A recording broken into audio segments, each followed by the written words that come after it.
চুপ থাকেন। আপনার গরমটাই জায়গায় চলে না, আপনার টাকা খাওয়াই নাই, আপনার ভাড়া দেওয়াই নাই, আপনার রাস্তা দেন, আপনার টাকা দেওয়াই। মাজারে মাজারে আমরা ঘুরি, আল্লাহর ওলি আল্লাহর দরবার দিয়ে আমরা চলি। আল্লাহর রহমতে আমরা খুব ভালো ছিলাম বিগত টাইমগুলায়।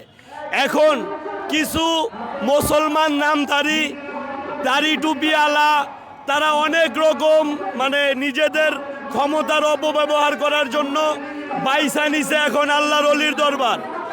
আল্লাহর অলির দরবার যেহেতু বাইসা নিছে, সেহেতু আমরা আমাদের হৃদয়ে রক্তক্ষরণ হয়, মাজার ভাঙা ফেলতেছে, মসজিদের ভিতরে জুতা পিটাপিটি করতেছে, মসজিদের ভিতরে জুতার বক্স দিয়া গ্লাসগুলা ভাঙতেছে।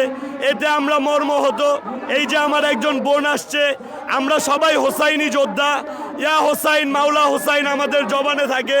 সেই শরীয়তপুর থেকে আসছে এই পাগল সমাবেশে যোগ দেওয়ার জন্যে। সারা দেশে যেমন অলি আল্লাহর দরবার ভাঙতেছে, এইটা সহ্য করতে না পাইরা সেই শরীয়তপুর থেকে চলে আসছে। শরীয়তপুরেও একটা দরবার ভাঙছে, এইটা কি আপনারা জানেন?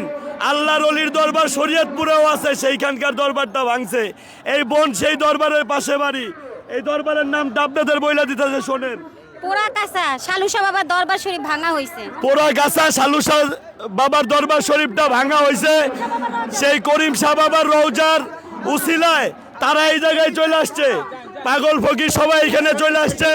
আমরা এখন আনন্দ র্যালিতে বেরোইতেছি না, কষ্টের র্যালিতে বেরোচ্ছে। ভাই চুপ থাকেন। আপনার গরমটাই জায়গায় চলে না, আপনার টাকা খাওয়াই নাই, আপনার ভাড়া দেওয়াই নাই, আপনার রাস্তা দেন, আপনার টাকা দেওয়াই নাই। এদিও হবি এই ভাইজান, আপনার এই শব্দটা তো ভালো না। আপনি ক্ষমতা দেন কার লগে? ক্ষমতা দেখেন কার সাথে? এই ক্ষমতা দেন কার সাথে? আপনি এই শব্দটা পাগল আপনাকে সবাই